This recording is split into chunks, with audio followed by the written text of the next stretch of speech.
It takes something like a head injury to wake you up to say, wow, I'm not going to live forever and I need to keep my brain sharp, and let's do whatever we have to do to make sure that we live as long and as healthy as possible.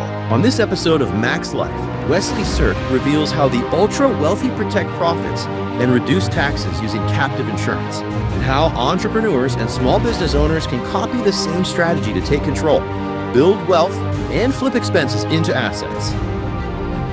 So I climbed on the roof in 116-degree weather to fix my own air conditioner. Well, I don't know if I was getting on the roof and fell off or was on and fell off, but I landed on the concrete and cracked my mastoid bone. Went into a coma, had to learn to walk and talk again. I'm like, I brought it on myself. And that's when I really took a mental nosedive. I think that AI is like the private jet for your mind. It allows you to explore a lot of different areas, a lot of different thinking in a really short amount of time so that you can beta test. Meditation is a meta skill that once you learn it, it makes everything else in your life better.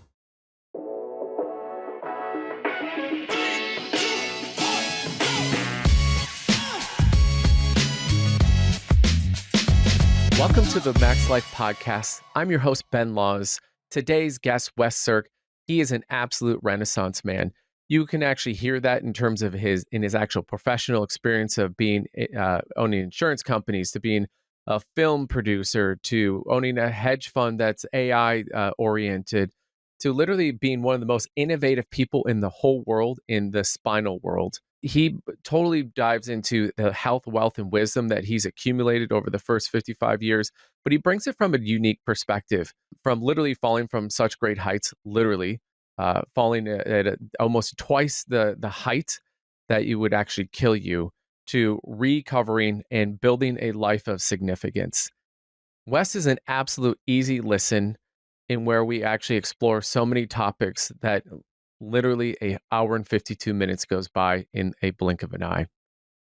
Again, remember, if you like what you hear, you love what you see, remember to like and subscribe for more Max Life.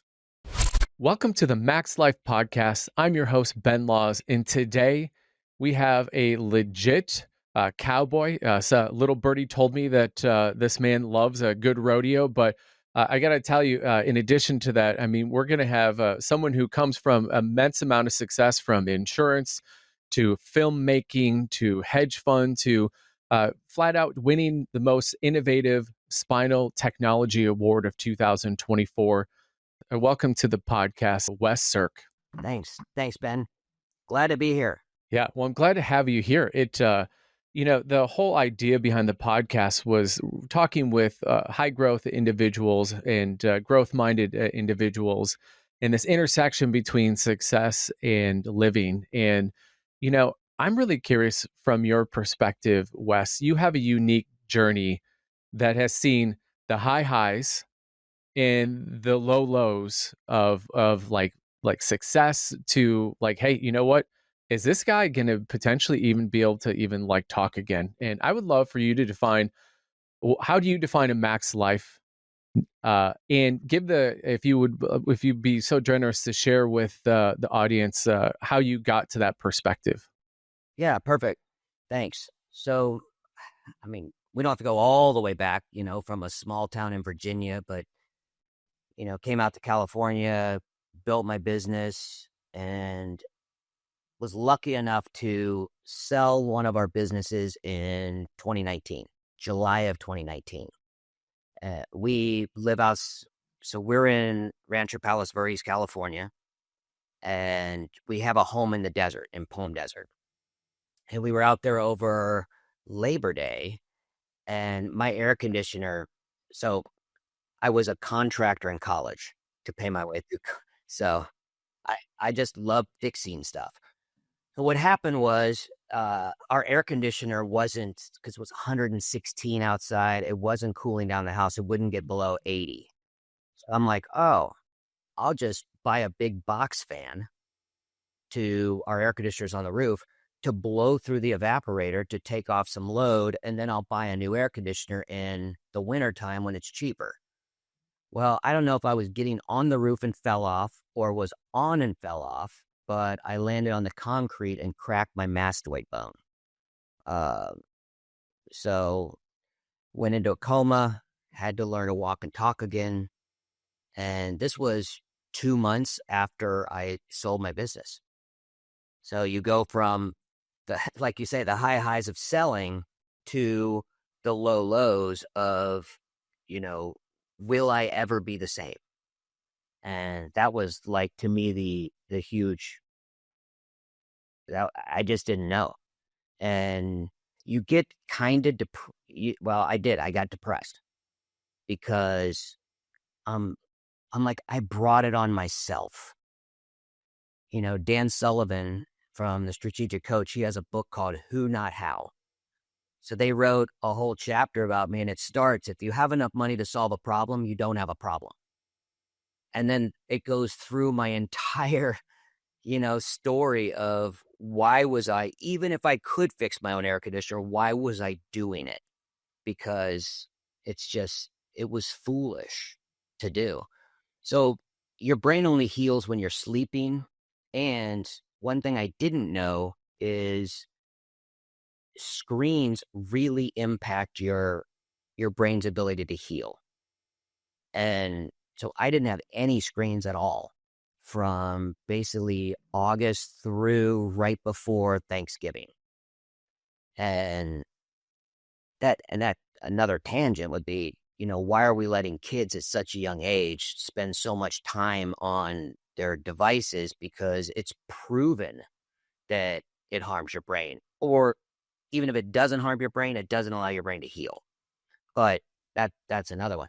So finally, when I got my phone back, I went to our Ring doorbell, which we had in the desert, and I basically looked at myself. I'm covered in dirt, so I'd obviously rolled to the front door, and I couldn't use the keypad to open it. So I was banging on the front door, and I had my flip-flops in my hand. So I climbed on the roof in 116-degree weather in flip-flops to fix my own air conditioner. And that's when I really took a mental nosedive, because that's when the reality of I brought this all on myself came. But so that changes your perspective. I had to pull myself out of that because I'm like, wow, this isn't healthy. And luckily, so I've had my wife, so we've been together 32 years, just had our 25th wedding anniversary. But, she was supportive. I remember one thing from the hospital waking up, because my partner now is a guy named Max. And he went from like second grade through UCLA with my wife. That's the way I met her. We were roommates right out of college. We're partners now. And I remember waking up and saying, I know this guy, I just don't know how I know him. And then was right back under. And then the next thing I remember is my dad, who was 80. I don't remember driving from Palm Desert back to Los Angeles, but I remember my dad carrying me into the house.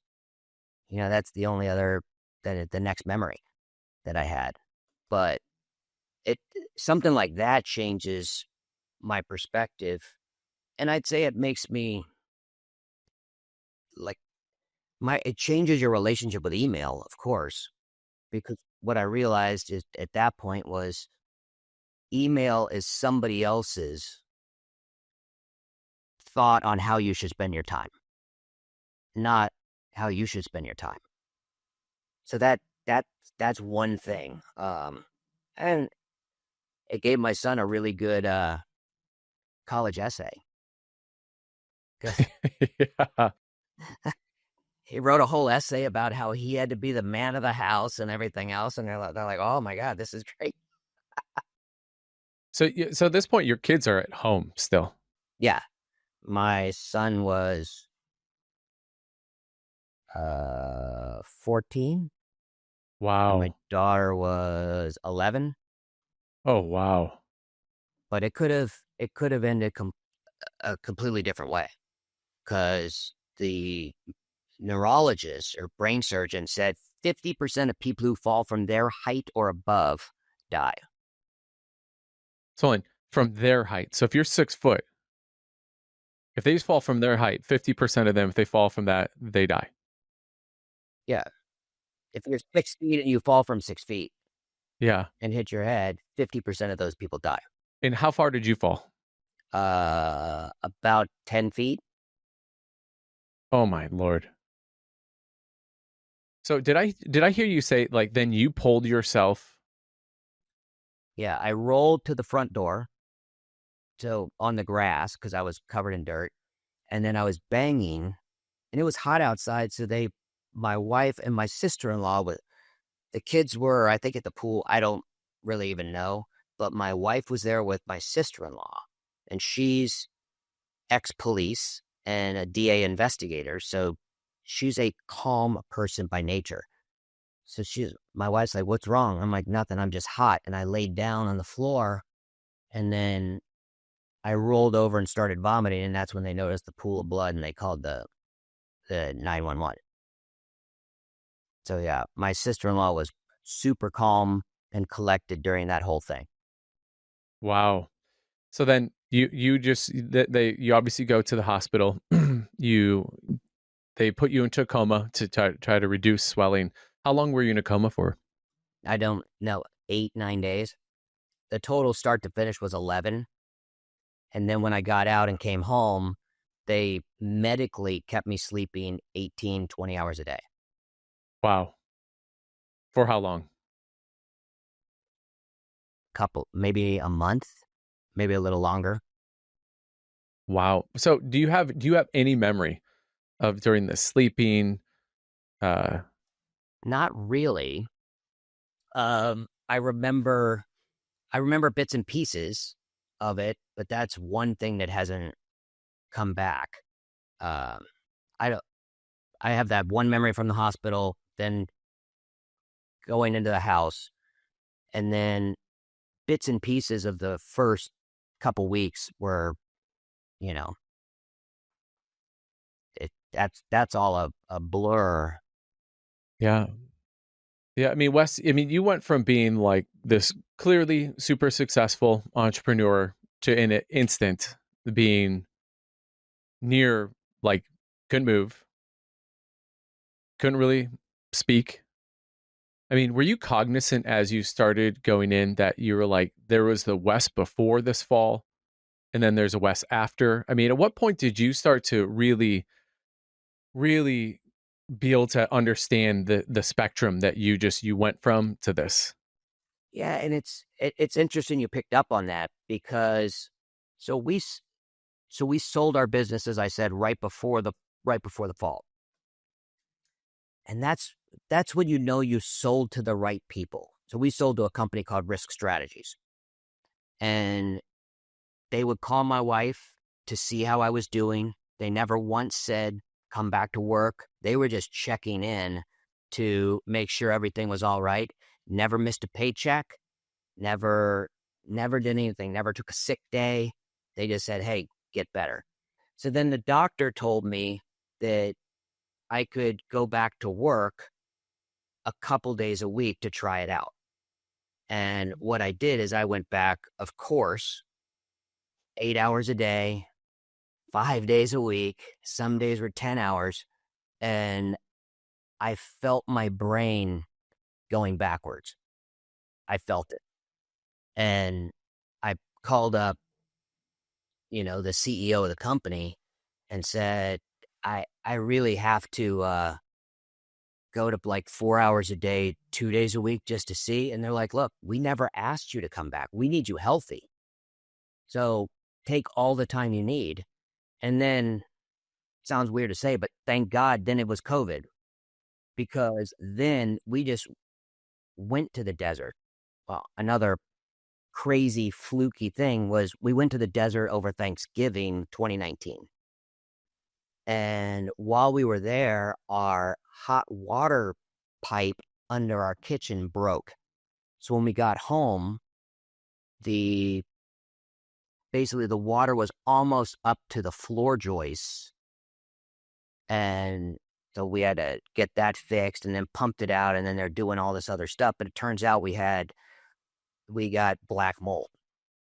And then, so my brain, it didn't feel like it was healing. And I told my doctor, and they're like, well, just cut back your time. And it still didn't feel like it.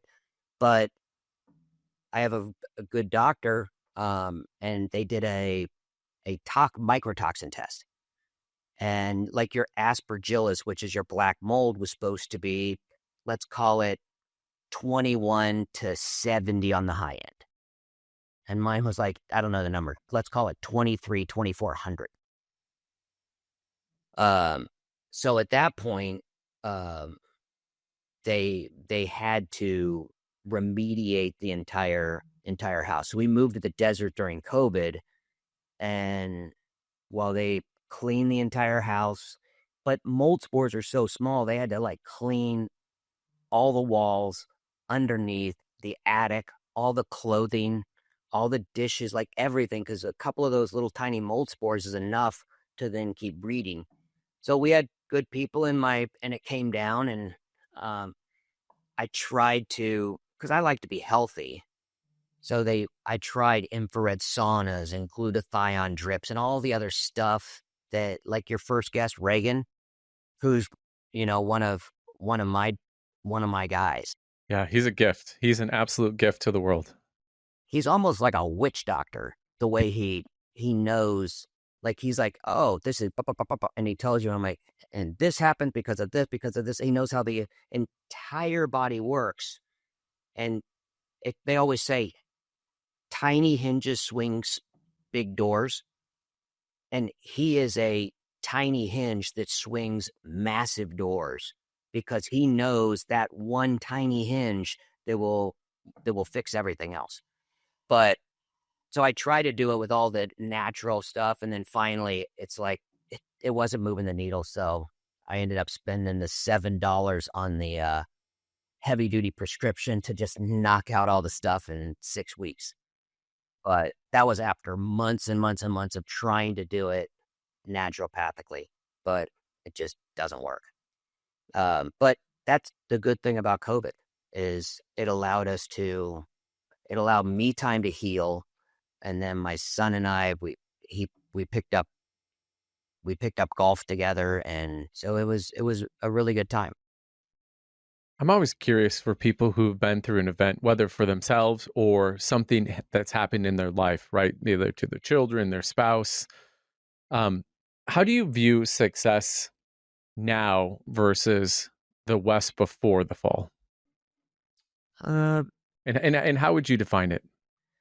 So my son was born in 2005. My daughter was born in 2008. And at that point, I was building the business. And at that point, I only had one business. But I was working a lot, and I was working on the weekends. So when my daughter was born, maybe a year into it, I decided not to bring because I had an office that was like 7 miles from my house.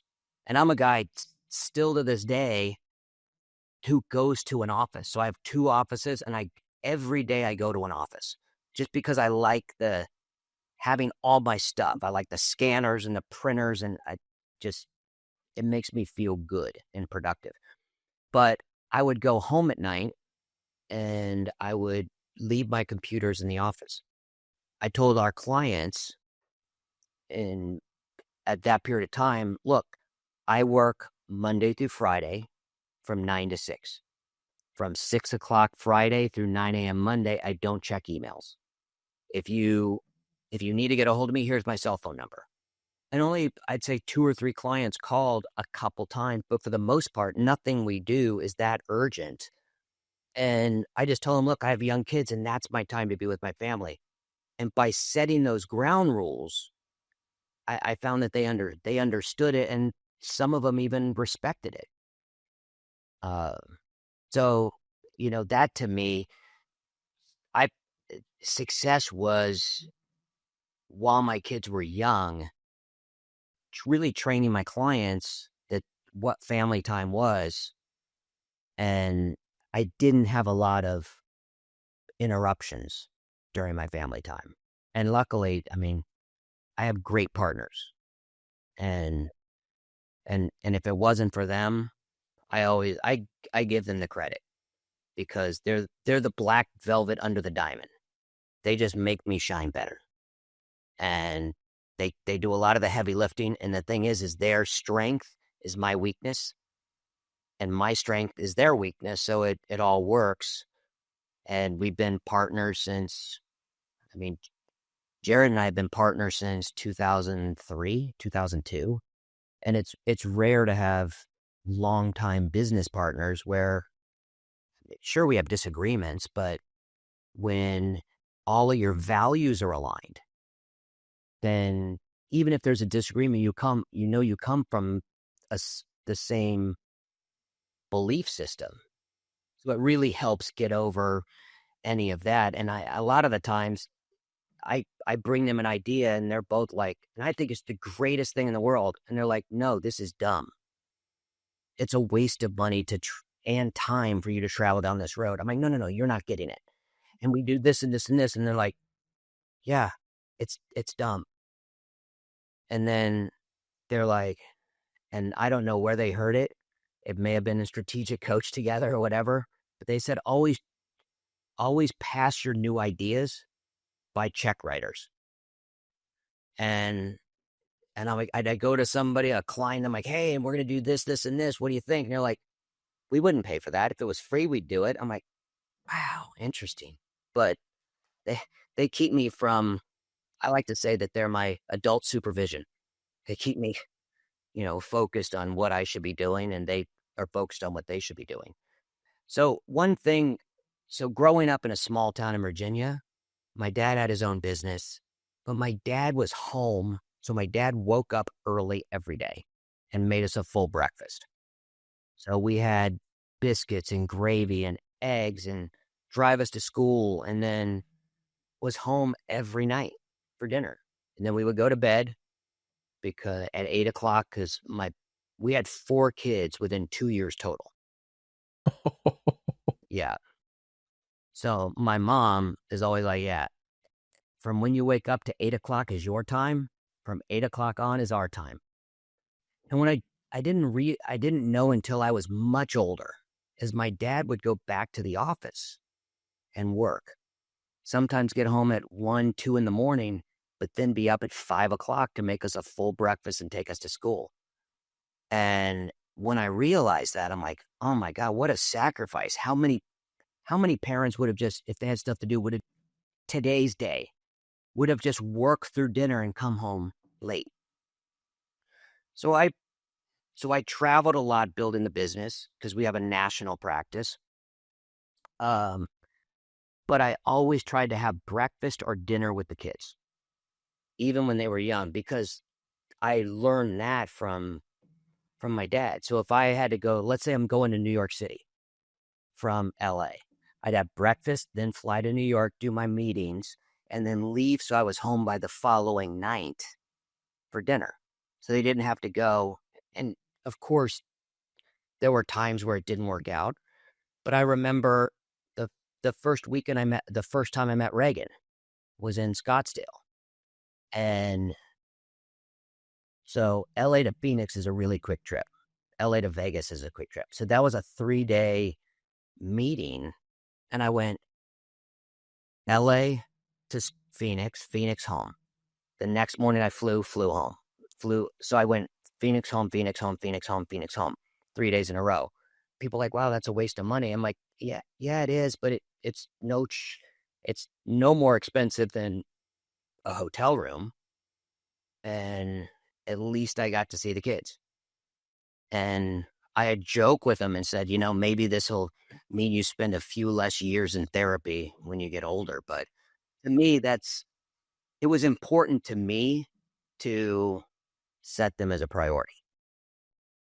Why do you think that so many entrepreneurs get lulled by the sense of importance of like that they need to be doing like work, that the working later, the checking the email, I got to respond to my emails, and I got to stay here until it's done, and I'm going to be gone for weeks on end.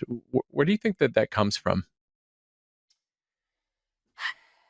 I don't know, because I've got to be honest with you. There are times now, like my wife brought it to my attention, not last weekend, but the weekend before. She said, "You never used to work on Saturdays and Sundays. And now, because we have a tree house, then my son wanted a tree house when he was 5. So I'm like, I'll make a tree house if we build it together." So I was there with the chop saw, and it has, it has internet, it had a TV, so that was like their video game place. Um, Now during COVID, they got a little older, and I made it into an office. But now my son uses it as an office. A year and a half ago, I put in a urinal just because I got tired of going down to go to the bathroom.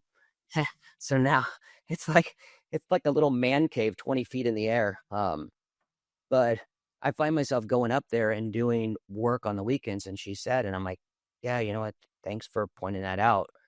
I don't know if it's self-importance, but I think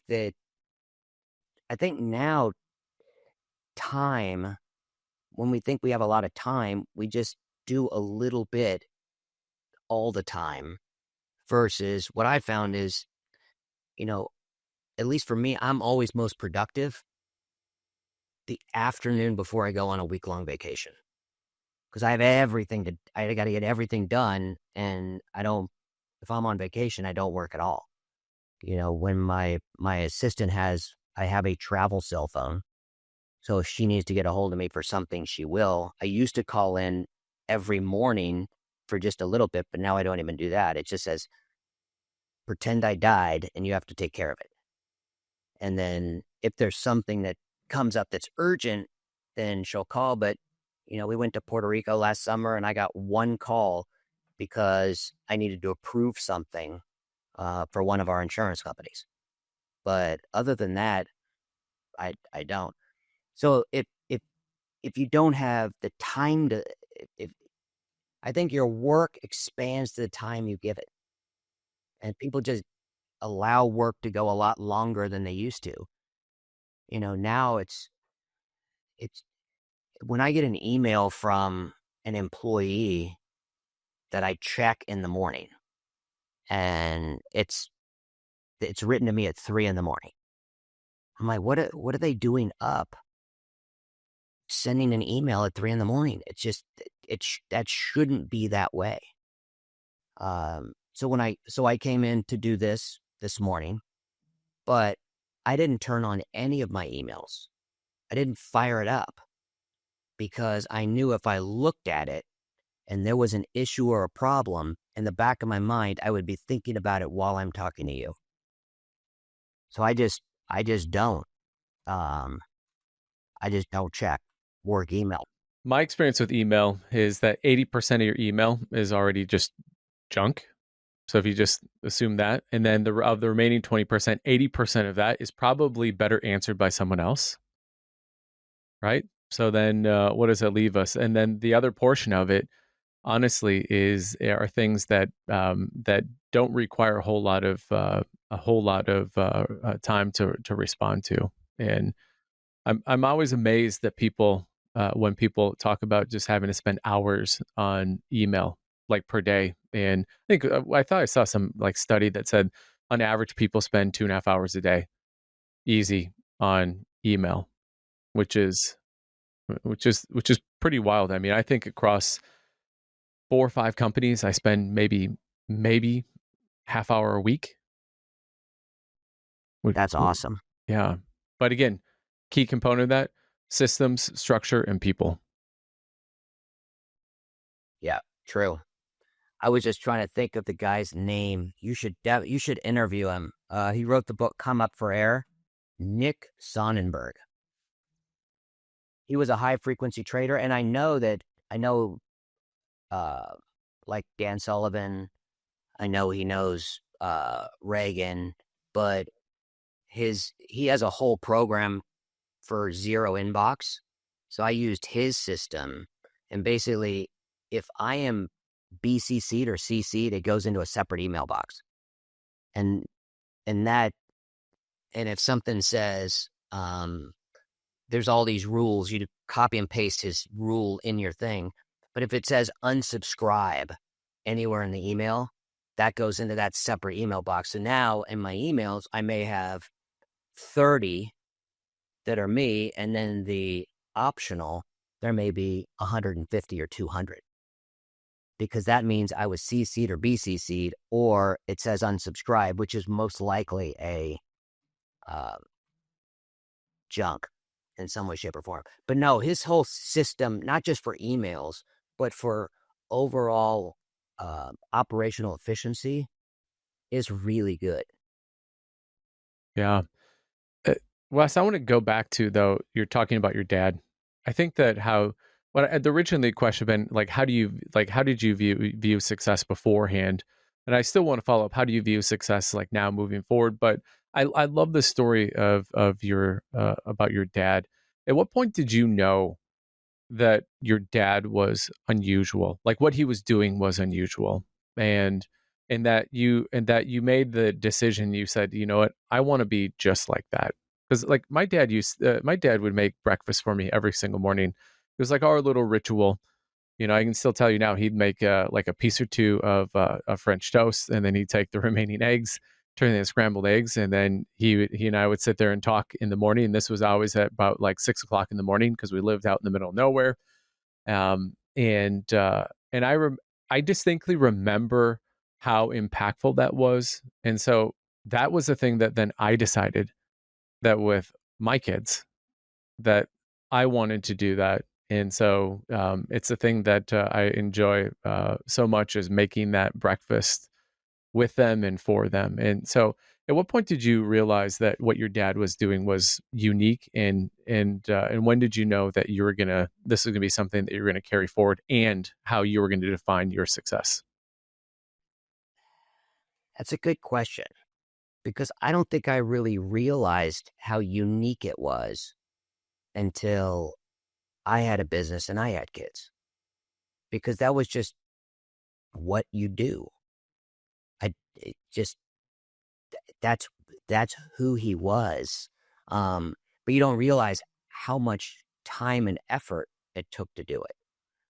To give you an example, and it's so strange to even think of, but when I got in trouble in school, uh, the teachers would call. Um, Now they would call it ADHD or something like that, but back then it's just your son's a troublemaker. Um, but when I got in trouble in school, the next day my dad would take off work and he'd drive me to school, and he would sit through every class that I have, including lunch. And you can't imagine, as a 12, 13-year-old, having your dad sit next to you in all of your classes, crammed into those tiny little desks that they used to have, just how embarrassing it was. But it was really probably my sophomore year of high school, the last time I got in trouble, and he sat next to me the entire day. And I'm like, yeah, this isn't going to end well. So that was, yeah. So there were no more problems after that. But and that's just what it was. And I mean, you laugh about it, I laugh about it now, but I didn't know how rare that was, that a parent would take off, until I had a business and I had kids, and my son, if he got into trouble or got in trouble in school, that I would take off the day and sit with him. That's just so strange to think of. So I think it's all of this becomes a realization over time. And he was a good role model. Yeah. How do you find success now? Your kids are almost, your last one is almost out of the house. How does success look like moving forward? You've fallen from such great heights. I mean, literally and figuratively. But yet, you had the financial backing to be able to help you. But how do you define success now, as you think about this next season of life? At this point, it's not about money. It's got to be about something bigger, and greater. It's it's really the time, I think at this point, success is what impact can I make on the world? And I'm 55, and it sounds crazy, but I really believe my next 50 years is going to be so much more incredible than the first 50 years and what I can do, because now I have more time and money. And then you start thinking about what kind of impact can you make on the world? Can you change a system? Can you do, whatever? I spend a lot of time in politics, and that sometimes feels like just beating my head against the wall. Um, we've had, we've had family problems in the last 6 months, and someone told me once, you're only as happy as your least happy child. And it's really true, because we've had some issues with children, and they're not bad kids. It's just, we just had some issues. And as a result, it takes 100% of your time and focus. But the one thing is it's brought my wife and I together, because we have to be a united front. So that's been really good. So luckily, I think that's past us, and everything's going to be fine. And Reagan's helping, his team's helping. It's health issues, so it's nothing that I like I told my son, we don't have any problems that time and money can't solve, and that we're blessed. Wes, I'm curious. You said this next 50 years is going to be more impactful, more successful than the last 50 years. What does that look like for you? And just to give some context to this, I'm happy that you said that. I was just in Chicago with some other entrepreneurs, and a friend of mine, I think I'm saying his name correct, but Ninad Tipnis. He had said, super successful, and he had said, he goes, so many people want to be money billionaires, and he goes, but like money takes like time to develop, and he goes, so I've really figured out that I don't want to be a money billionaire. I want to be a time billionaire. And because if you give it time, you will eventually, if you show up consistently every single day, you will put together enough reps that you will have developed wealth. And for me to have the time for me to be a time billionaire is I need to be a health billionaire, because health is what is actually going to give me time. And I thought that was so interesting. And what kind of clued me into this is that all of your work with health, especially, post the Great Fall, right? And that you've been spending so much time focusing on that. And, most people are looking at this and going, sure, you know what, that's great, Wes. You're not looking for money anymore. But what does that look like for the next 50 years? And I think even follow on, actually, I'm going to back up. I want to actually ask this. Someone who's listening to this is actually going to say, Wes, this is really great. You had your bake sale. That's great. It's really easy for you to be able to say, hey, you can focus on that. What would you tell the younger version of yourself? Like, what are the top 3 things you would say that would help you refocus to get to that same spot? Because I don't think that what you're talking about is focusing on impact is something that is born from, oh, you got like a big 8-9 figure payout from selling of a company. Will you address that first? And then I want to talk about the next 50. Yeah, it's funny you mentioned that. Hold on. So, and trust me, I'll bring this full circle. Yep. So I was thinking about that when my son was graduating high school. Because you're like, what do you get a kid who has a lot? He doesn't have everything. Trust me. I mean, we're not time or money billionaires. We're comfortable, more comfortable than I ever thought I'd be. But I'm like, what can I give my son that could be meaningful? So what I did is I sat down and wrote him a book. And it's called Because I Love You, Richard, A Father's Lessons for a Prosperous Life. And I started out as it was the old healthy, wealthy, and wise. But then I realized as an 18-year-old kid, if I started off with health, he'd never read it. So it's now wealthy, wise, healthy was the last. But in there's, I mean, it ended up being 400 pages and 37 chapters. But there was one of the things that is to me most important is meditation. So I'm on and I was always a half-assed meditator because all my successful clients meditated.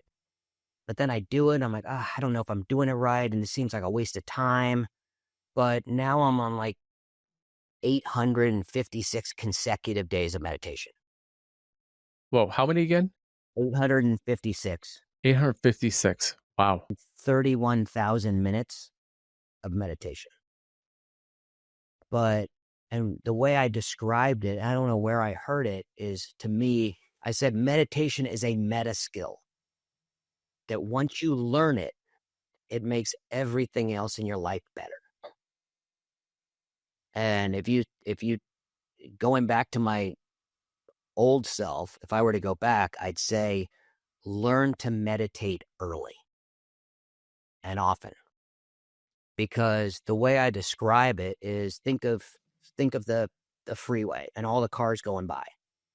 And all meditation does is allow you to say, I'm going to focus on this car. If all the other cars are going by, you focus on this car till it's out of your view. Then you decide what the next one is, and then you just follow it through. And that skill, I think, had I learned it early, I would have been a lot more successful instead of letting my mind get torn in a million different directions. So that's the first thing. And you don't realize how important sleep is until you have a brain injury. And one of the other things I told my son is get a lot of sleep and prioritize that in your life, because it's easy to say, oh, I have to work, I've got to do this, I got to, but just if you prioritize that in your life also, you're so much better equipped to deal with anything that comes your way the next day than that whole autonomic fight or flight thing. But trust me, this is all stuff I learned when I was 50 instead of 20. And so I'd say those are two things. And then also, I mean, like I told my son, be a lifelong learner. I spent a lot of time learning about different things. It was last Easter. So my dad's now 81, I think, 82.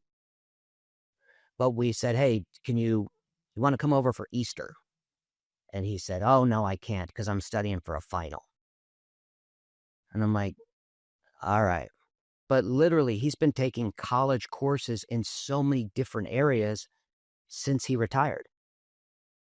And he needed this one physics class in order to get into an advanced architecture class that he wanted to take.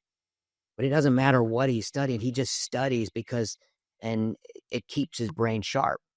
And I think that's another thing I learned from him is just to be, a lifelong learner. Too many people that I've met personally, once they sold a business and they retired, they feel lost. And they're like, oh, well, I don't have to learn. And one pet peeve I have is if any of our employees come to us and they're like, hey, can you give me the answer to this? When now with Google and YouTube and everything else, they, even as simple as they can't figure out a formula on an Excel. I'm like, well, did you go to ChatGPT, upload your thing and say, how do I solve this problem? And now it'll do it for you. I mean, it's absolutely incredible, but it's just too easy for people not to be intellectually curious and solve their own problems. That's so true. And that's super inspiring, by the way, that your dad's still going to college at 81, 82 years old. I mean, what a gift. That really resonates with me. That really resonates with me, Wes. I mean, your dad, where did your dad, I mean, did your dad's dad set the tone for this? I mean, he seems like such an outlier. I think so. I mean, he doesn't talk about. I mean, they were my grandparents. I knew them. Um, I'm not sure how close the relationship was, and I think at some point it was, it was strained because he left for college and never went back home. He, of course, loved his parents and his sisters and everything else, but it's just, uh, but his dad was a good writer, and my dad is a phenomenal writer. And in fact, he edited the first book I had. And then I had another book called You Can Make It, But Can You Keep It? So I'm super conservative and he's super liberal. So he started editing the book, You Can Make It, But Can You Keep It? And his feedback to me was, I think you need help getting from one illogical point to the next.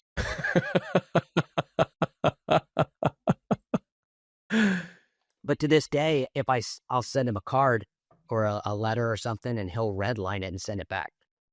Really? Yeah, his grasp of the English language is phenomenal. And it may have come from his father because his father was with the Detroit Free Press.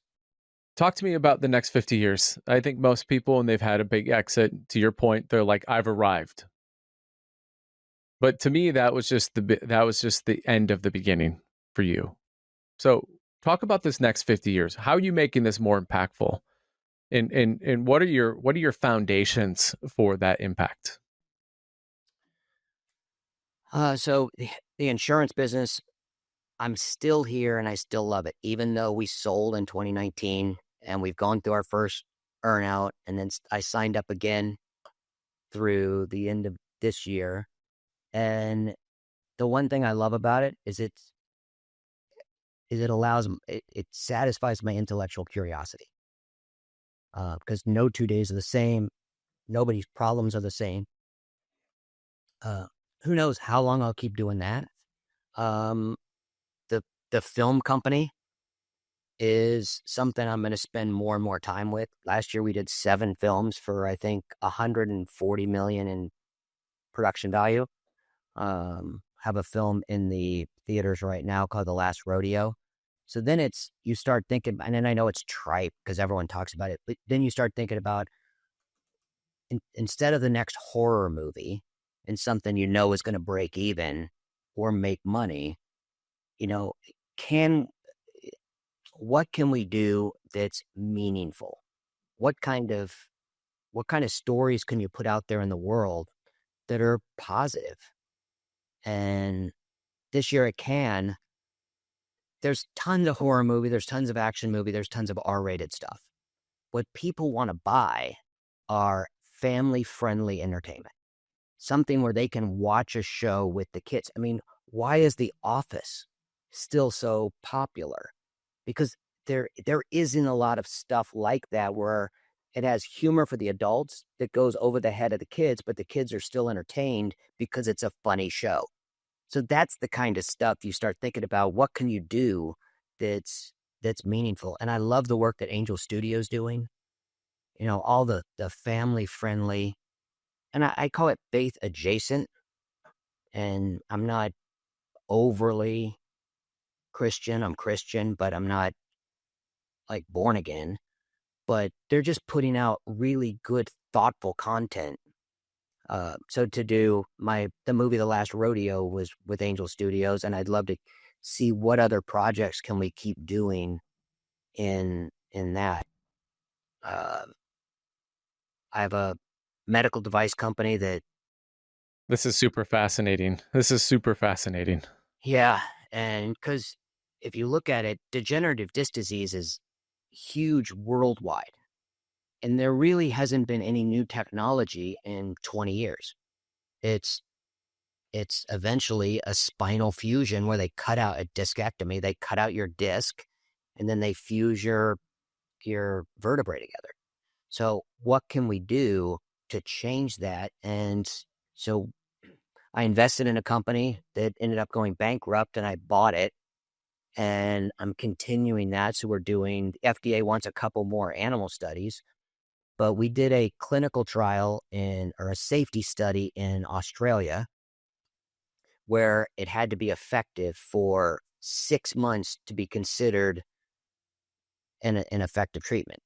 And after 18 months, it was still 62% effective in the reduction or elimination of pain. And after 24 months, it was still over 40%. So I think that if we can keep more people working longer and out of pain, or just out of pain total, because back injuries is the number one cause of opioid addiction and prescriptions. So what can we do to eliminate that? And that's huge. Is there monetary upside? Yeah, of course.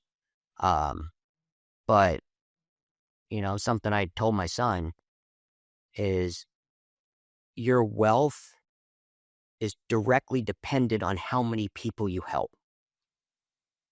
So if you look at a guy like Bill Gates, and we don't have to get into politics and his craziness on stuff, but the reason he was so successful is because he helped so many people. He made the world more efficient with Windows and Microsoft Word and Excel and PowerPoint. And, he brought it together in a seamless way and impacted the world.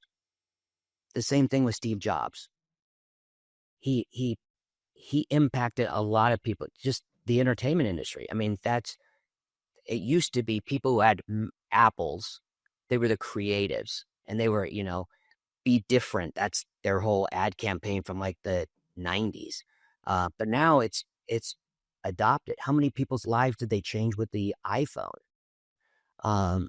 And you look at some of the most impactful people in the world, and you're talking police, firefighters, teachers. They impact and they have a huge impact, but on a small group of people.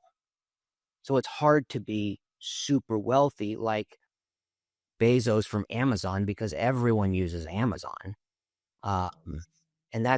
But I said, if wealth is your goal, help as many people as you can. And that's really the key. I mean, our insurance business is successful, but we only help 800, 900 different companies with their problems. Not, tens of millions of companies. It's interesting you talk about wealth. I think one of the things I've always been curious about, and one of the reasons why launching this podcast was to also understand how other people think about wealth and how you've actually built your wealth. And it seems like one of your core pillars in building wealth is around, like, hey, do something of value. How can it impact more people?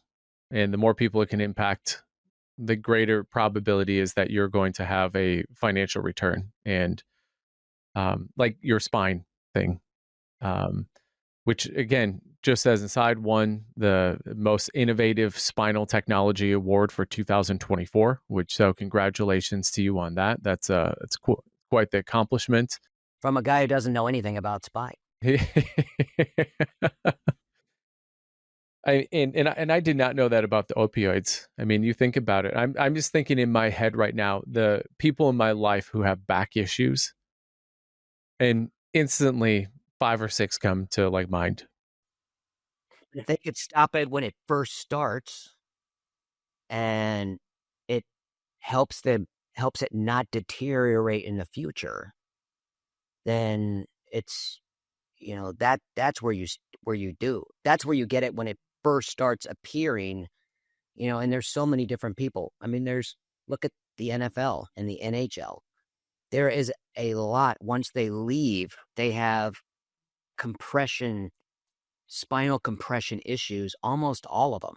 So is there something that can be done with the NFL and NHL early, while they're still playing, so it doesn't become an issue in the future? So that's the kind of stuff that, I find exciting. Yeah. Yeah. Let's talk about the wealth portion. What else would you tell someone who's listening to this? They go, I want to build wealth. So, what are the building blocks outside of find something that impacts a lot of people, solve people's problems? What are the other things that you've found as you've built your wealth? Don't make dumb investments, which I've done a ton of. And it's so that, like I mentioned, the one book, You Can Make It, But Can You Keep It? So my wife's uncle was the ex-VP of Shell Oil, Royal Dutch Shell. And I remember I had my investment license, and I would put together the perfect presentation of how I was, and I'm 27, 28 at this point. And I'm like, okay, I'm going to get some of his money to invest. And I go there and I lay out all my charts and things. And he looked at me and he goes, you don't get it. If I woke up tomorrow and I had twice as much money, my life wouldn't change. If I had half as much, it would. And that was an eye-opener to me. I'm like, oh man, that's the first time I'd ever thought of that. So then it became, like you're saying, how do you preserve wealth? So I'm basically a researcher and tinkerer by trade, as you can tell by the roof thing. I mean, there's no reason I should be on the roof trying to fix my own air conditioner, but I thought I could do it. Just this weekend, for Father's Day, we all wanted to swim in the pool, but the pool heater wasn't working because the flow sensor was bad. After I tested everything else, I'm like, oh, this is what it has to be. I put the voltmeter on it. I'm like, oh man, it's broken. So I unplugged the two things and completed the open circuit with a paper clip. So then we could heat the pool. And so we heated it up and had a great day. And yesterday I had people, I'm like, oh, I can buy the part on Amazon and it's going to cost me $40. And then I'll put it in. And then I still find myself doing that. I'm like, what am I doing?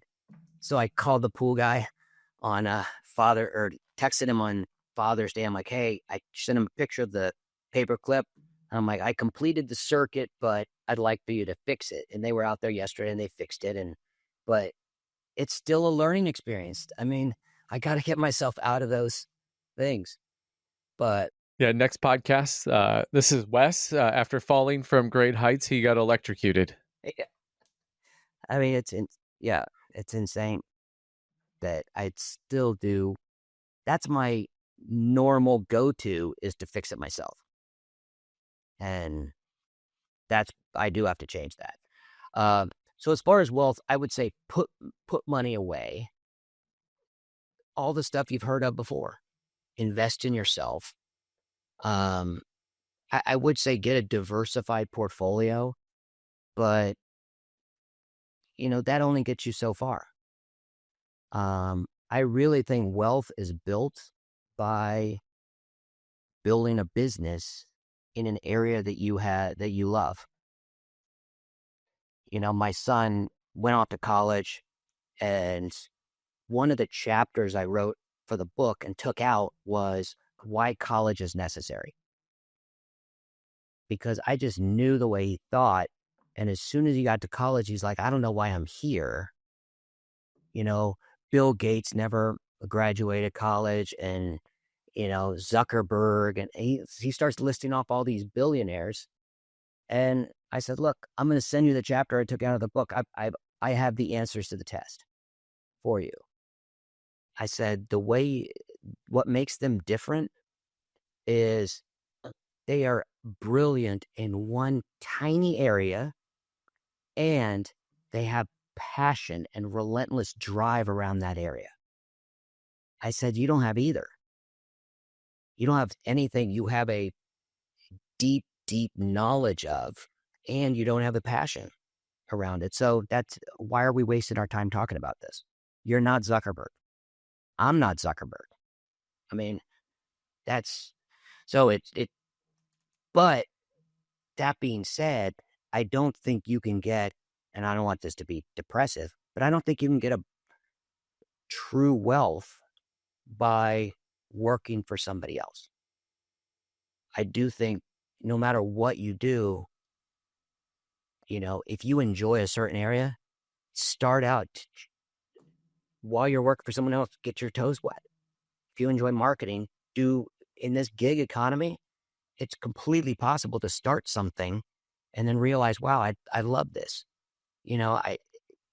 People, AI, you know, Let's talk about AI. How do you? I mean, you call this a gig economy. What's this next economy coming? As you think about building wealth and how AI is here. So the Industrial Revolution made the first millionaires. The internet made the first billionaires, and I believe AI will make the first trillionaires with very few people. And I wanted to learn something about a certain subject, an obscure real estate thing. So I put in a prompt into ChatGPT that said, give me a deep dive Milliman type report and on this one subject, and it spit out 36 pages that was all footnoted in their deep research mode. And I actually had an executive summary, all the details, a SWOT analysis, and then summary, and then footnotes with all of the links if I wanted to go and do further research. That's the power of AI today, not to mention where we're going in the future. So I have a part owner of an AI hedge fund or an AI company in Texas. So I have a hedge fund, and it autonomously trades 32 different commodities. It started in 2019. And when it started, there's something called a profit factor. But when it started, it made the wrong trades about 45% of the time and the right trades 55% of the time. But when it made the wrong trade, it lost $1. When it made the right trade, it made $1.07. 7 cents arbitrage. Yeah, which isn't bad. I mean, it only takes 2% in counting cards, it gives you a 2% advantage over the house. But now fast forward, and as of last month, it made the wrong trade 35% of the time and the right trade 65% of the time. And when it lost $1, the profit factor is now $1.27. So it's getting better on its own. So it's averaged since February 5th, 2019. It's averaged 23% return with a 4% volatility. That's the same volatility as treasuries. And it's all AI getting better on its own. Sure, there are mathematicians. So the big misconception with AI is there's one huge algorithm that does all this stuff. But when you look at it, if you want to learn about space travel, okay, there are specific databases that just space travel. And there's stuff that's just about automobiles. There's stuff, but then it digs down. So if you have a question, it goes and just searches that area and then brings it up. And then there's an algorithm that says, okay, look at all this stuff and what's the most important, which goes to another algorithm, which goes to another algorithm. So with the AI hedge fund, there isn't one there isn't one algorithm. Now the algorithms are making other algorithms, and right now there's 2,300 algorithms that are all tested by 300, which then it keeps going up. And this is all fractions of a second that it does it. And, it's amazing the way that the advances that AI has taken in a very short period of time. Yeah. What do you feel like people get wrong about AI? You can turn the news on and some say it's gloom and doom. We're all going to be destitute, no jobs. And I mean, I have my own viewpoints, but and then there's other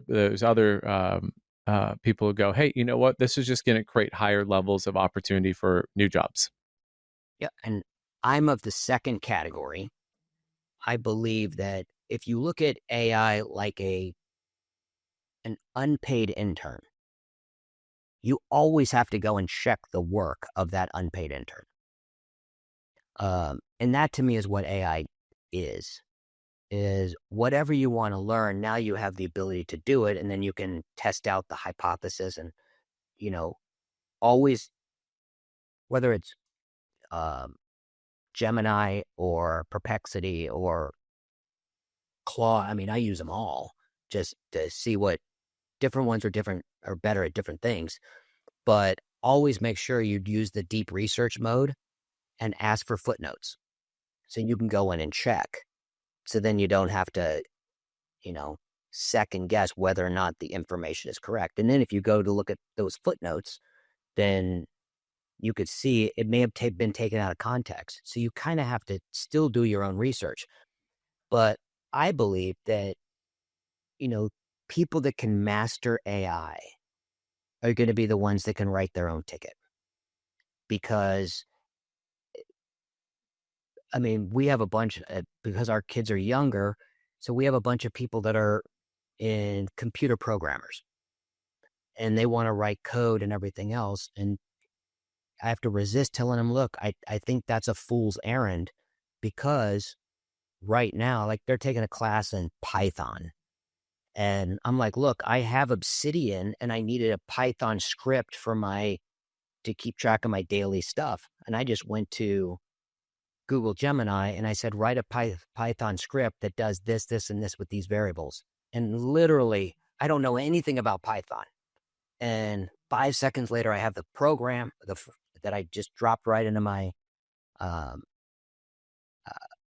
thing in Obsidian, my template, and it worked like a charm. And I'm like, man, I don't think that's, being a computer programmer today, unless you're going to be on that side of it, I think, you'll have a bunch of unemployed programmers.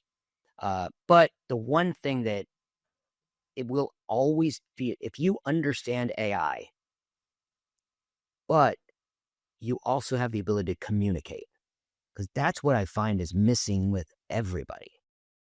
When we look to interview new people, the newest generation, they're so into texting and all this other stuff that they have no ability to communicate face to face. And then you're like, would I put this person in front of one of my clients to describe what they're doing? And you're like, no. So I think that if they're just relying on AI to be successful, I think it's going to be an uphill battle, because you really need the ability to communicate in order for anything to happen in this world. Sales gets a bad rap, but nothing happens in the world unless it's sold. You have the greatest idea in the world, but if it's not sold, then Why do sales get bad rap? I don't know. I really don't, because I spent a lot of time thinking about it. Because you ask somebody, hey, do you want to be a salesman? They're like, oh God, no, I went to college.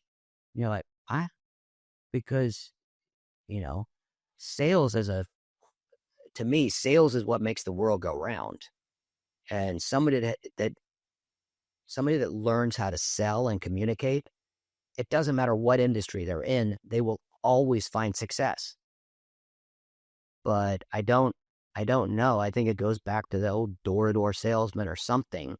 But people think at some point they get to a certain level where they don't need to sell anymore. Mm-hmm. And, sales is beneath me. Now I'm a manager. Well, no, you're always selling something. You're selling something to a client. You're selling something to your employees to get an idea across, to get everyone on the same. I mean, if you have kids, it's a constant sales job. Do this, do that, take out the trash. I mean, that's sales. I mean, I've been married I've been with my wife 32 years, and that's a constant sales job. Just to Yeah, leadership is sales. I heard a quote this morning. I can't remember who it's from, but basically said that like great leadership is bringing the best out of other people, and like that. I mean, to do that, you have to almost sell them on their potential. I mean, if you, I almost when I was listening to you, Wes, the thing that popped in my head, I think sales is just another way of saying in short form the art of being human, like of really getting down to what does it mean to be human, because in sales you have to understand what is the problem. Oh, in AI world, kind of important, what's the problem? So then you understand what's the prompt, because you need to understand what's the outcome you're looking for, right? And what's in it for them, and how's this going to improve their life. I mean, that's a great analogy. Sales and AI.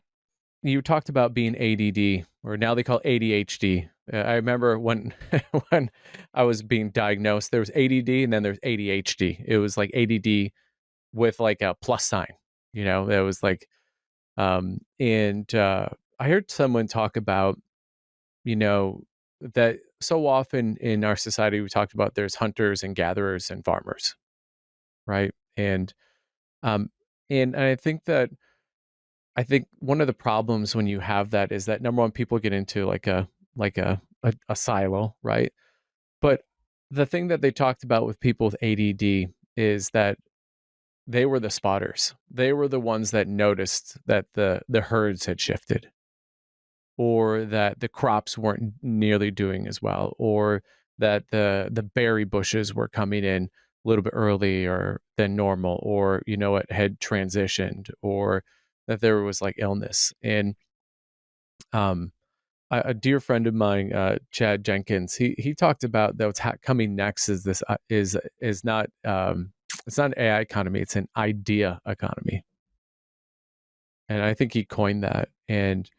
Um, and so I think as we're thinking about building wealth, you said building a business. I mean, if we just change the word business with idea, build ideas, um, that then turn into the execution of that idea is the business, right? Um, how's that land for you as you think about, because you own an AI hedge fund? Yeah, no, that's all to me. All business is. Somebody has an idea that of doing something a different way, or something that's going to be valuable to other people, and that's a business is born. Steve Jobs had a different vision for what a computer could be, and then those iPods, and that's really what it is. And the one where you can use AI is um, is if you have an idea, you can use it. Like I'm in this CEO group, mastermind, and one of the guys has a truck stop, and he has spare land, like empty spaces in his thing. And they brought in Quiznos that went out and like all this other stuff. And so I went in and I showed him in front of the group. I'm like, let's use AI to do a deep dive into what could go in there. And it went in and pulled in all the demographics in the area. It went in, and so it gave him like 10 ideas of what could work.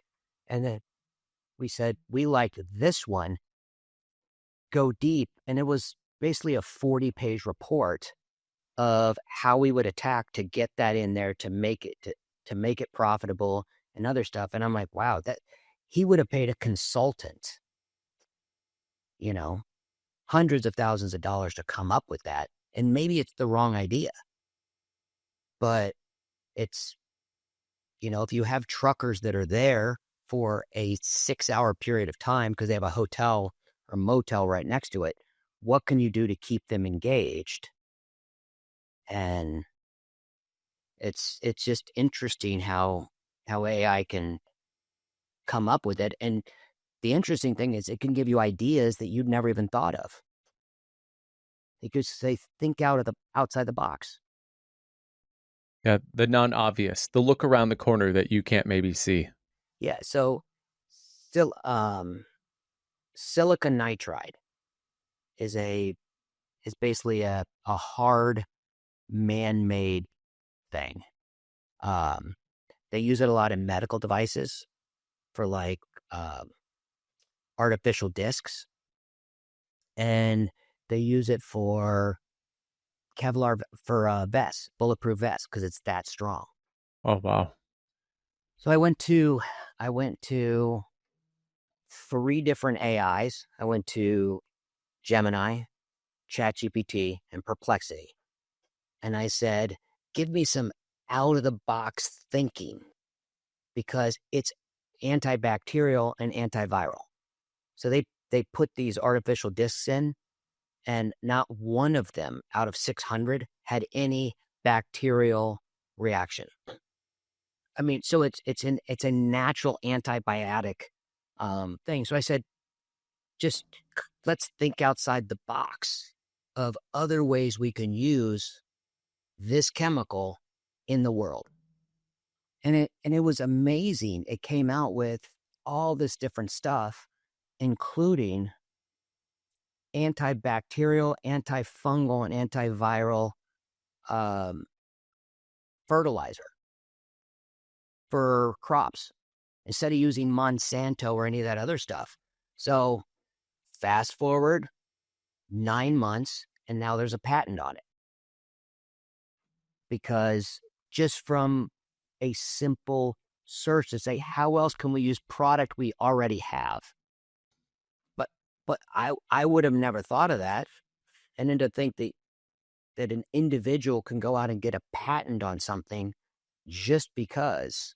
And who knows? I'm not saying Monsanto's good or bad, but if you can use something that's created that doesn't have any interaction with the plants, that can't be sucked up, that's semi-organic, it can be a healthier way for people to live.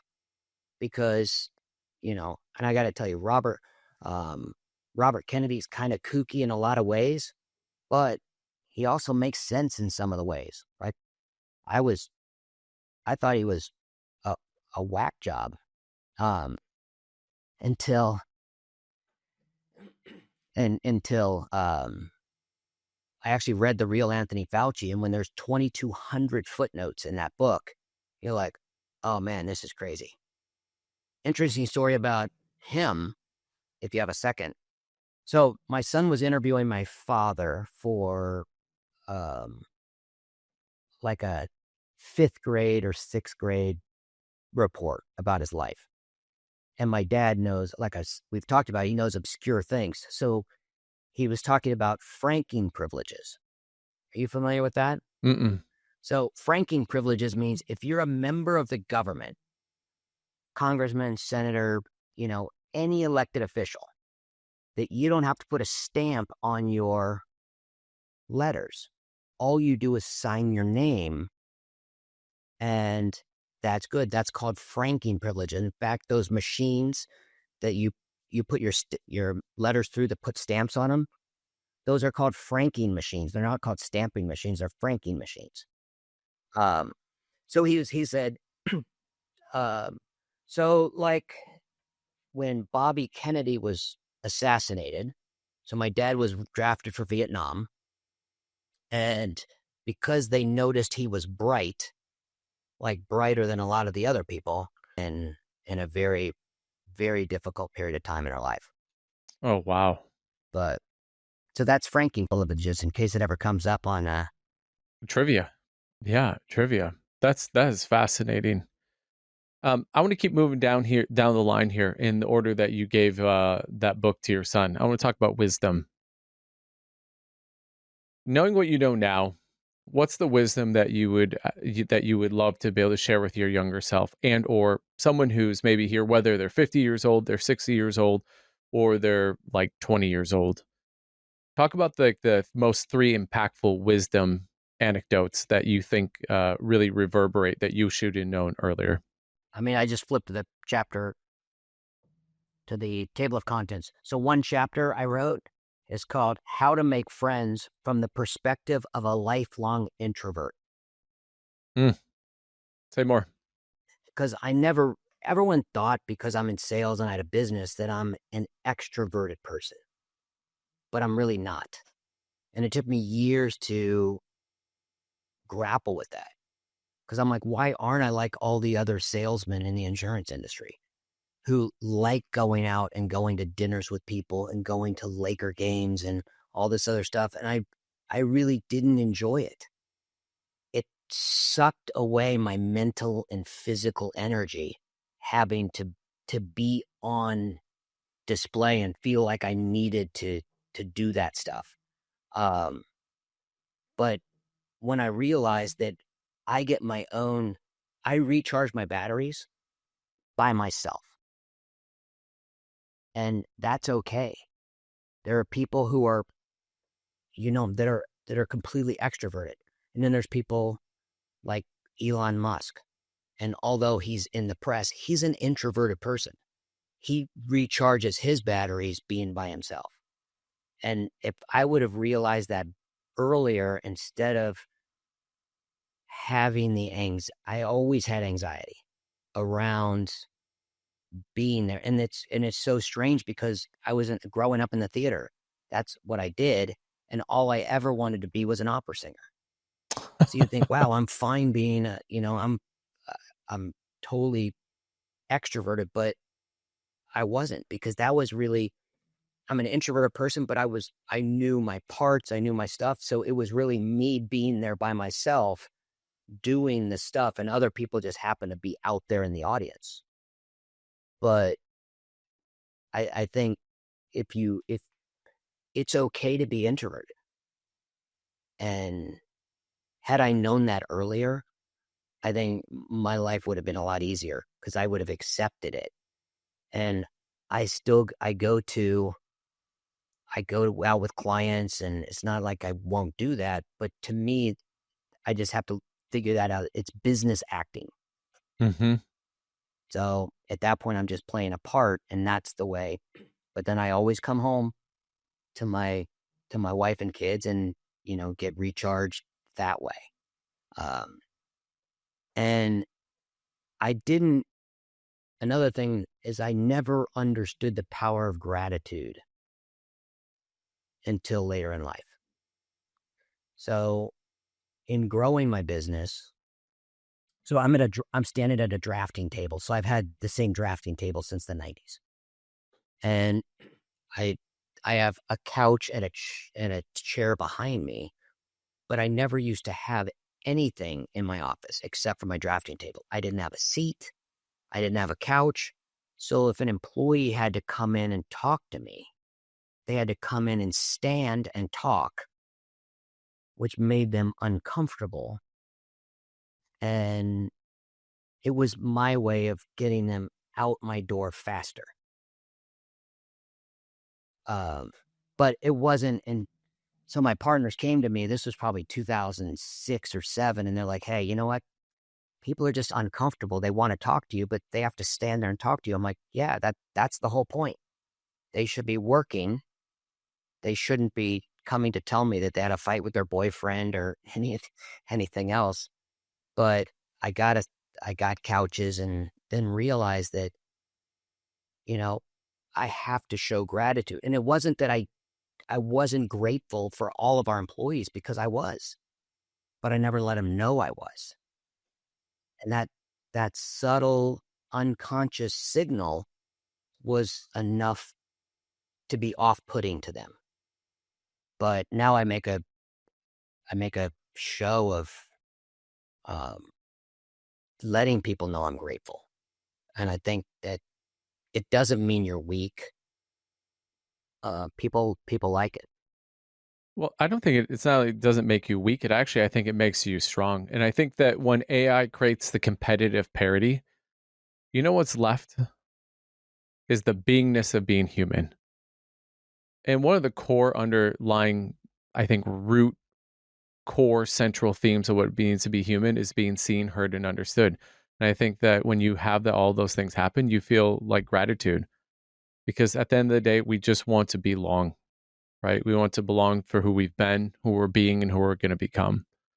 I mean, right? That's what our kids look to us as parents, right? It's what our spouses, that's what our, our teammates, as they look for direction, is our vision big enough that they can build their vision inside it? Yeah. And I still get it wrong. Just last night I had to text somebody, close family friend. Our kids grew up together, and she posted something on Instagram that was 100% wrong. And it's so, just to let you know, so my license plate is Trump 47. So you clearly voted for Biden. I get it. So good. Yep. Good. Okay.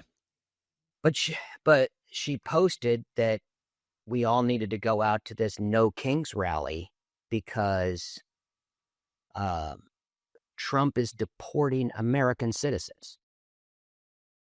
And I'm like, this is crazy. Trump isn't deporting any American citizens. If you feel differently, give me some facts, because I haven't heard of any American citizen that's been deported. And if they were, they should be glad, because they will have a multi-million-dollar lawsuit against the government.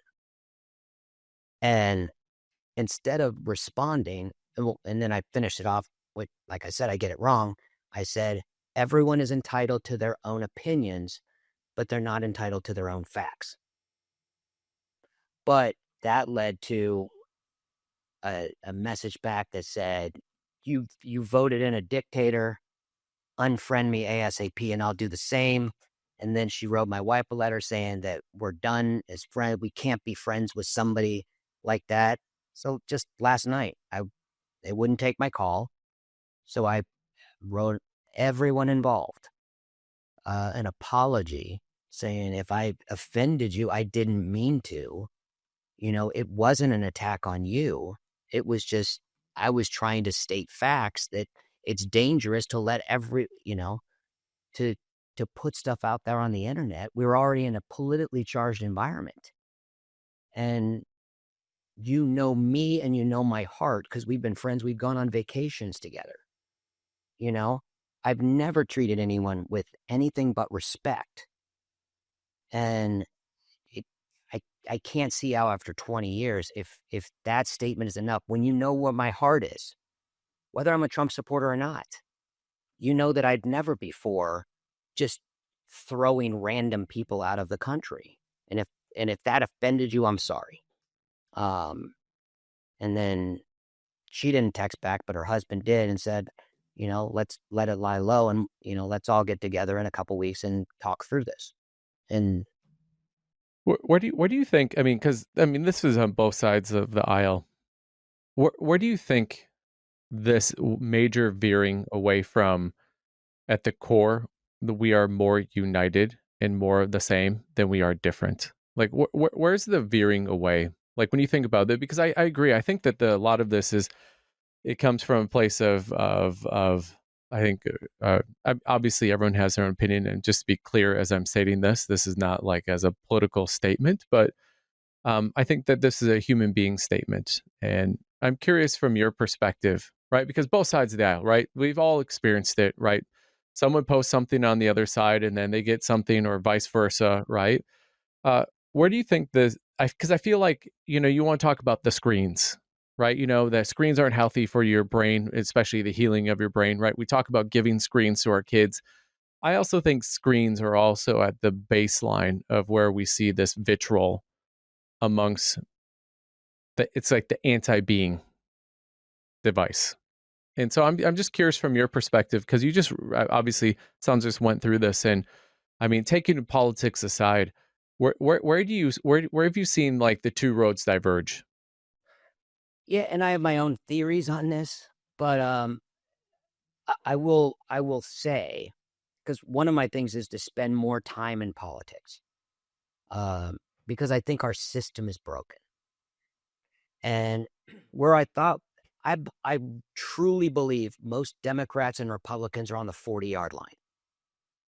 There's very little that separates them. They want better schools. most of them don't care if homosexuals want to get married. They don't. They want better schools. They want to be left alone. They want to help each other. But before, if somebody got into trouble, it was up to their family and the church to take care of them, not the government. So that's one way. But I really believe that our closed primary system in the US causes a lot of this problem, because the fringes on both sides, the ultra liberal and the crazy conservatives, let's say that they're 10%. Okay. But in a closed primary system, I know the stats for California. So if you say California, it's 27% of registered voters are Republican. And of that, 9% is the hardcore religious right. But in a primary election, only 17% of the 27 come out to vote. And the numbers are almost identical on the other side. So when they go out to vote, it's the fringes of both sides that go to the ballot. Yeah, because they get 60% because they're 9 of the 17. Because so now all we have are the fringes of both parties. I would say the AOCs and the Marjorie Taylor Greens that get past the primary system to get on the ballot to get a vote to get elected in. So then when they go to Washington or the state house in Georgia or the state house in California, you have two fundamentally different points of view that don't work together and take pride in the fact they won't work together. I'll never vote this way. And that's where I think we've gotten away, because of the closed primary system, from the old, Reagan, Tip O'Neill, where people could sit down and actually have a conversation about stuff. And then those super fundamentalist, let's say super, super conservative Republicans who now don't want to vote for the big, beautiful bill because it increases some of the spending or doesn't decrease it enough. But they don't have the political reality to know you can't just cut off funding for Medicare overnight.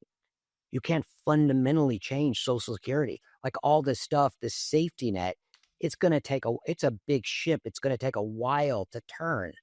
But they go and they can't work together, and they don't want to work together, and they take pride in that. So I think that if we wanted to change that, and then we can also go to social media, because if you see things a certain way, and that's what you look at on social media, it's almost like its own ecosystem, and you're fed all this stuff, and somebody says, well, this happened. You're like, no, that never happened. It's crazy, because they're only seeing now. You can get so specific that you're just seeing your point of view on everything. And that's why, I probably spend more time watching and listening to CNN and MSNBC, because I know the way Fox News is going to report. But I think if we want to bring people back together, national open primaries in each state is a good way to do it. But even that being said, it's going to take 5 election cycles, because like the House of Representatives, the big joke is it's either an election year or the year before an election year, because it's a 2-year thing. So it's probably going to take 10 years to actually get all this stuff implemented. But we're seeing that in California. But it took us 3 times to get the open primary on the ballot. But we don't always win. In some votes here in California, the top 2 vote getters were 2 Democrats. Some of them are top 2 are Republicans. And then a lot of them is Republicans and Democrats, but you have more moderates that are getting elected because of that. And although California is a mess politically, I do see hope in the fact that the Republicans picked up 5 seats, and the ones that are going into elected office are actually more moderate than the ultra conservatives that they would have elected in the old system. That's really I'd interesting. be interested in your perspective. Do you think that has merit, or what do you think? Yeah, I think there's somewhere along the way that people took how they vote is a vote of DNA.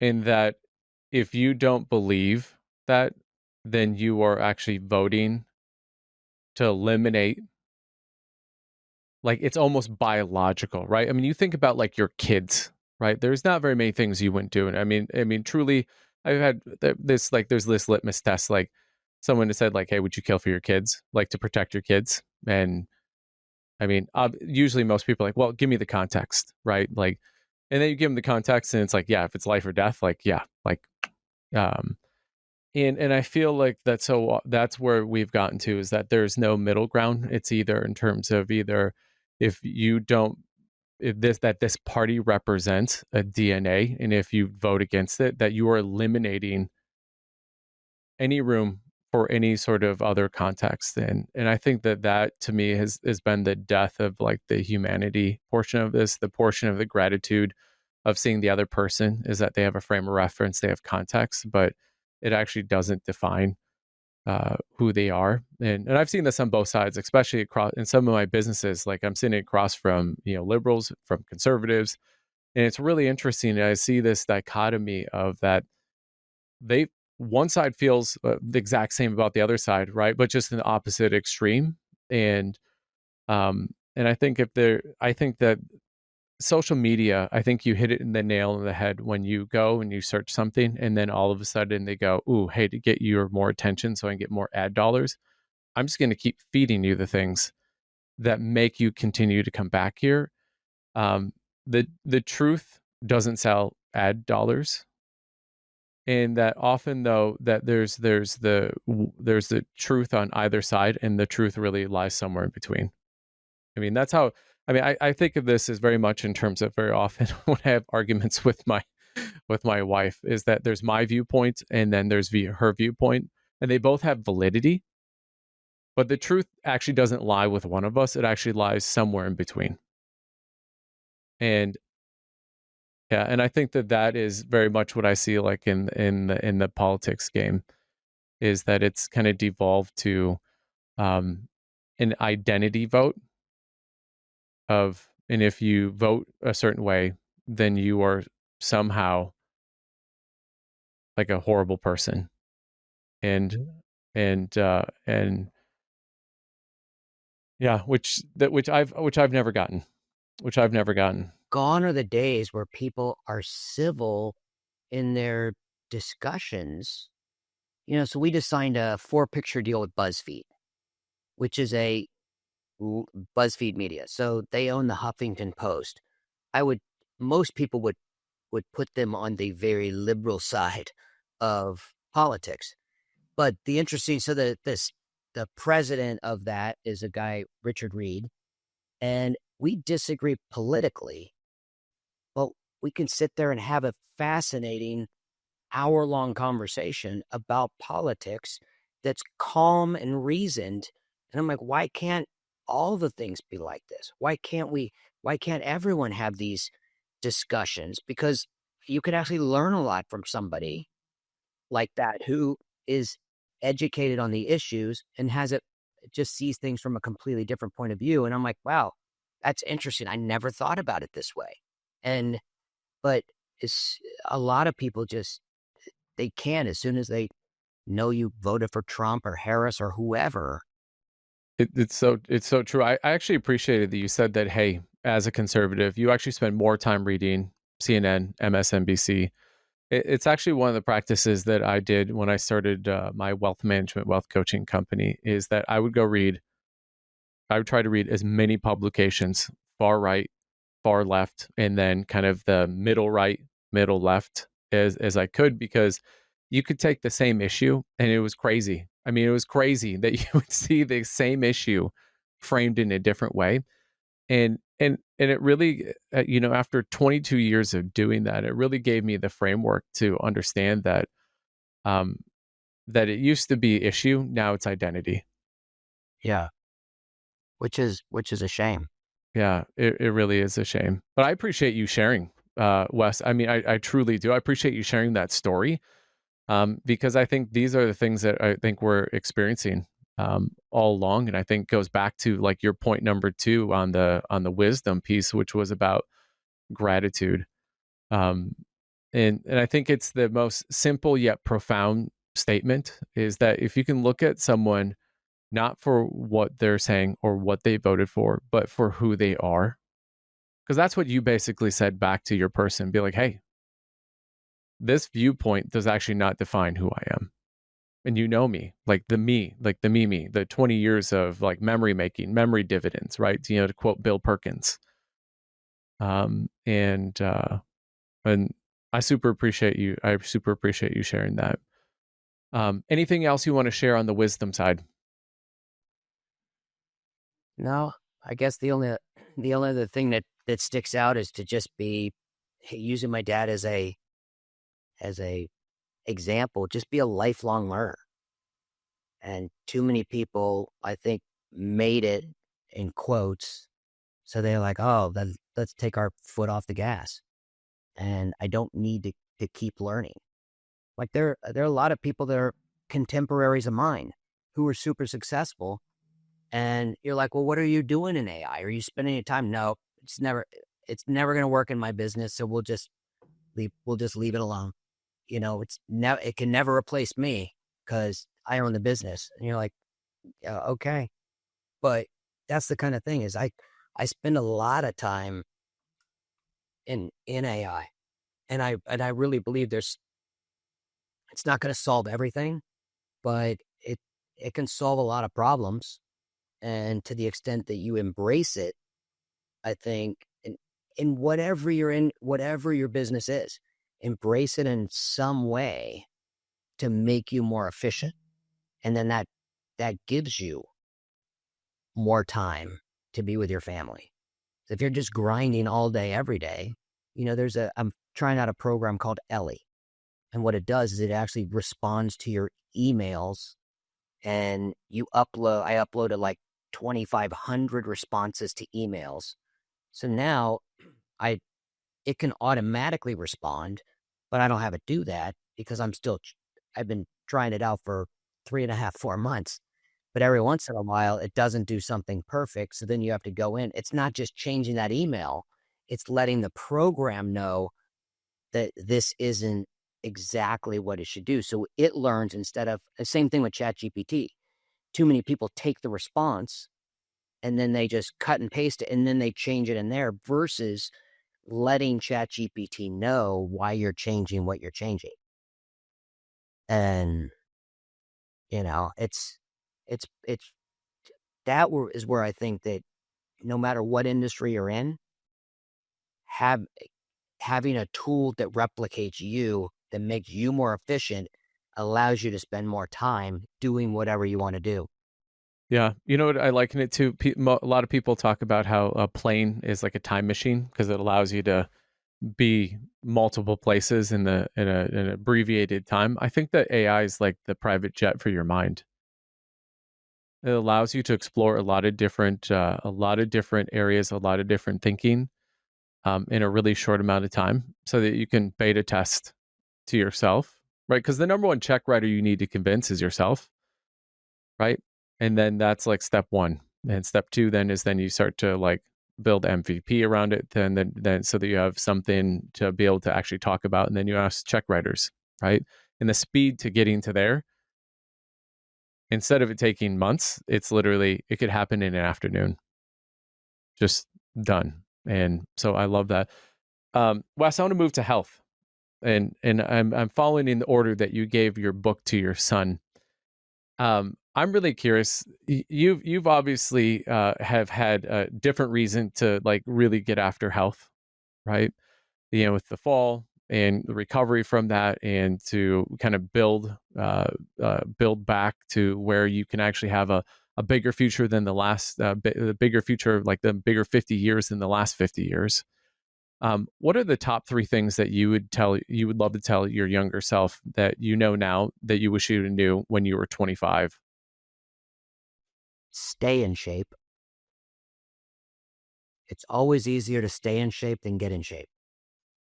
Now, luckily, my wife and I, we've been kind of, well, she's been systematic. I mean, she works out 5 days a week, and stayed in shape.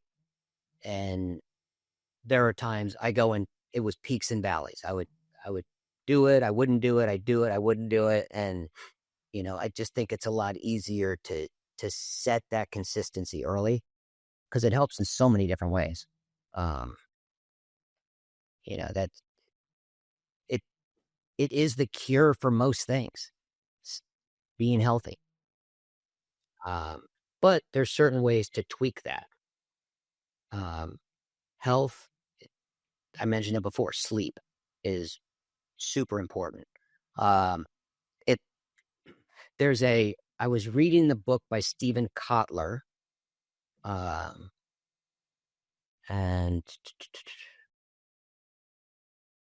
Finding Nar, Knar, I think is the name of the book. But it's about getting in flow and everything else. And really, if you don't want to read stories about skiing for days on end, just read the last 3 chapters. I mean, he's really good at flow, and he gets in flow skiing. But in there, one of the direct correlations to living longer is leg strength and grip strength. And it's been scientifically proven. So where I spend a lot of time upper body, and I do spend time cardio, I never really spent time on legs. Now I spend a lot of time. Like I squatted yesterday 400 pounds. So I spend a lot of time in with leg now, because it is, if you have hip mobility and leg strength, you won't break your hip falling off a curb, which causes a lot of people premature death. You just have a lot better balance when you have leg strength. So I spend a lot of time on that. Grip strength I thought was interesting, because grip strength in 1980, the average 18-year-old male had a grip strength of 119 pounds. Whoa, okay. And now it's below 99 pounds, because they're not doing anything physical. They're sitting there playing video games. And I mean, maybe it's different in Iowa, but it's, here, a lot of kids don't do that physical activity, which it takes. And that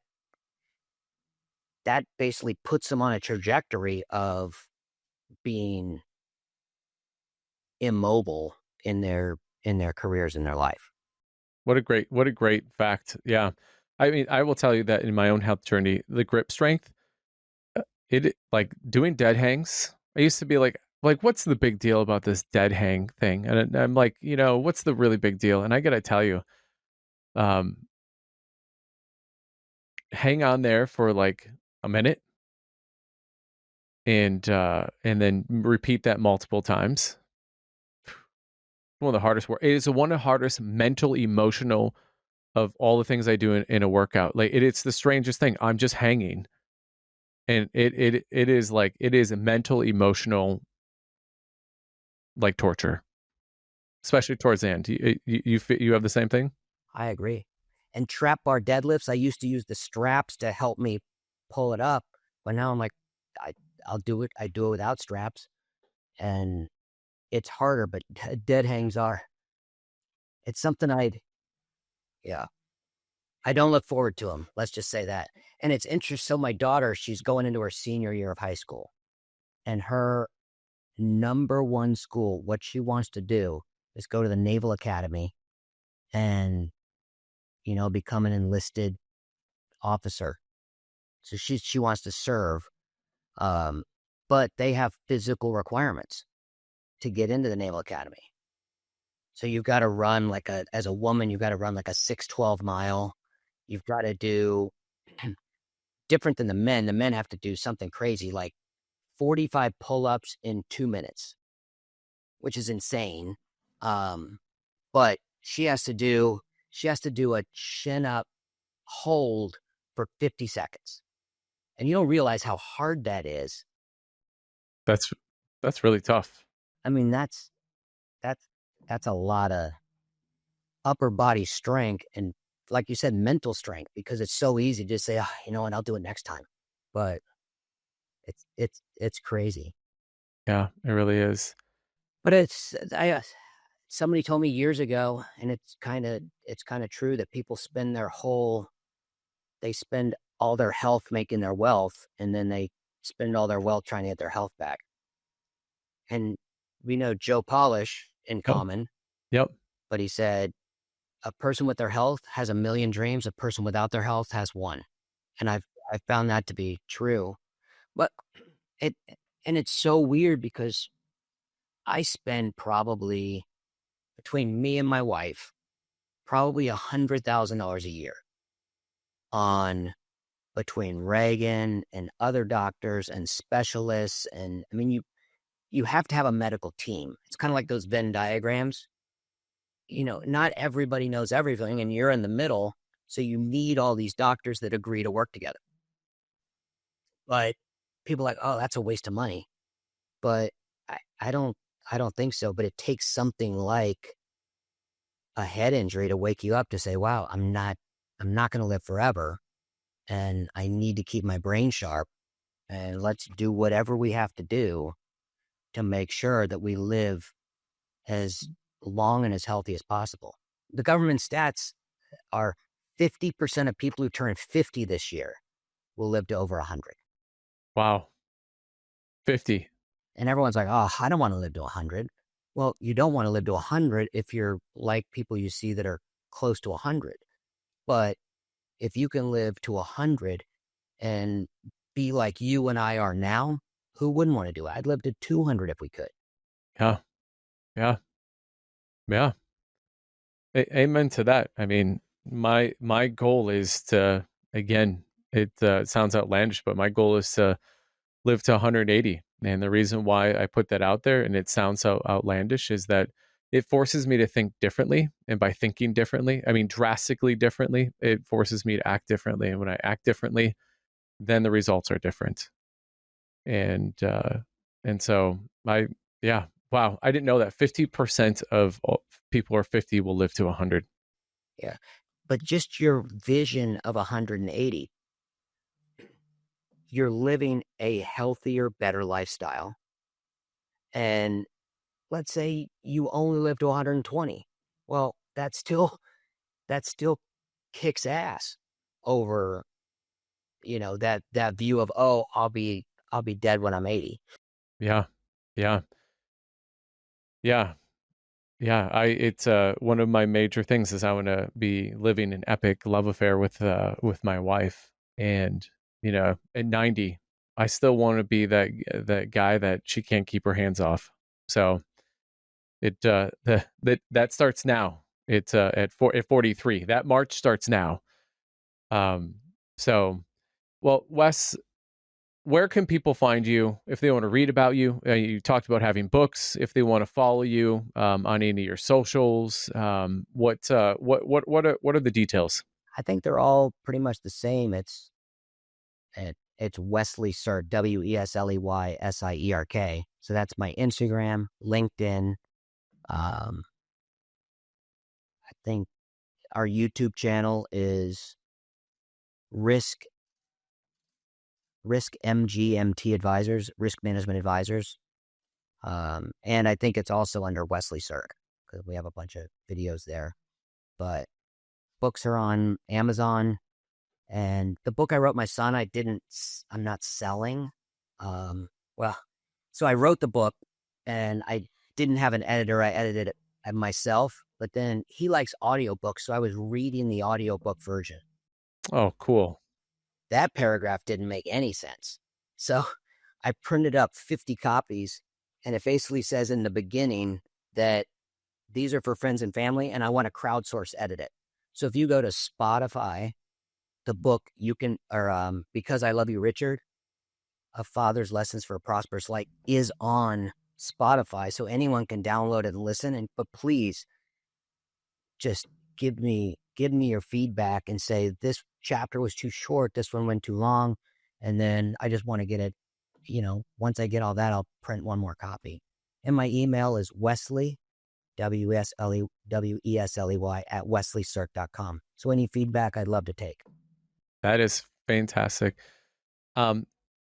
Wesley, thank you so much for being on here. You just shared generously, shared vulnerably. And so often when we get into the politics game, oftentimes people kind of get a little skittish, but I really appreciate you sharing so authentically and sharing the experience and going there.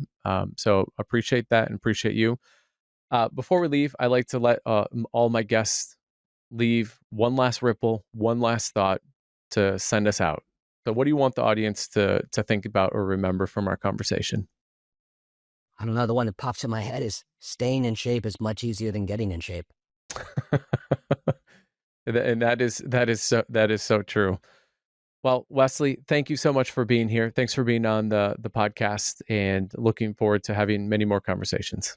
I do too. Thanks so much. Have a great day. Thank you for listening. A big thanks to Elation Lab for the production and creative design. Remember to like, subscribe, and follow us on YouTube, Apple Podcasts, and Spotify. Keep listening for more Max Life.